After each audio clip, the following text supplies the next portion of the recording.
The silence arrived without sound. No alarms, no final message, no dramatic countdown.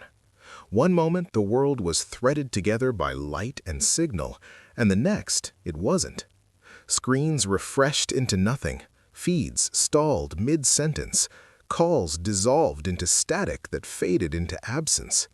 The internet did not crash, it vanished, as if someone had gently removed gravity and allowed everything to drift apart. For a few seconds, people assumed it was local, temporary, a hiccup that would resolve itself. Then the realization spread, slower than panic but heavier. Everywhere was offline at once. Cities felt it first. Traffic systems froze without guidance, reverting to blinking fail-safes that confused more than they helped. Payment networks went dark, turning pockets of plastic and phones into useless rectangles. Hospitals switched to emergency protocols written for drills, not permanence. Air traffic slowed, then grounded, pilots navigating by instruments older than the systems they replaced. In homes and offices, silence settled in where constant noise had once lived. The absence of notifications felt like a held breath that refused to release. Governments convened in rooms lit by backup generators, speaking through landlines and radio, rediscovering the friction of communication. Assumptions unraveled quickly. Analog systems, neglected and underfunded, failed under sudden demand. Paper records conflicted. Human memory proved unreliable at scale. The world had rehearsed for cyber attacks, for data leaks, for misinformation floods. It had not rehearsed for emptiness.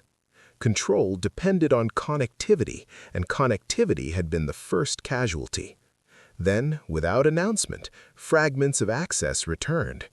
A rural clinic found its email functional for exactly 6 minutes. A port city regained limited navigation data before losing it again.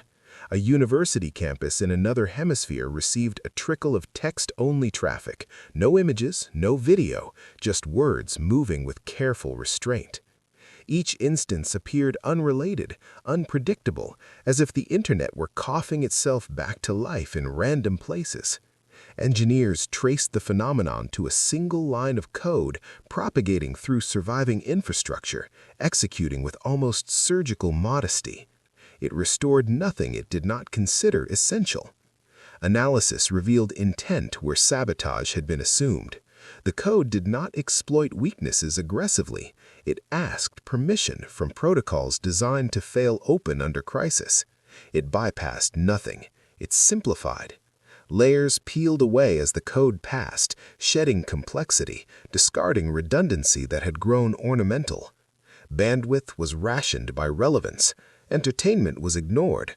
Commerce was deprioritized. What remained was communication stripped to purpose, coordination, knowledge, care. As understanding deepened, so did resistance. Corporations demanded full restoration, citing economic collapse and social unrest. Governments feared loss of influence over a populace suddenly less reachable, less distractible. The old internet, bloated and omnipotent, had been a tool as much as a space. The new fragments felt austere, almost moral in their restraint. People argued not just about access, but about identity. What was a world without constant connection?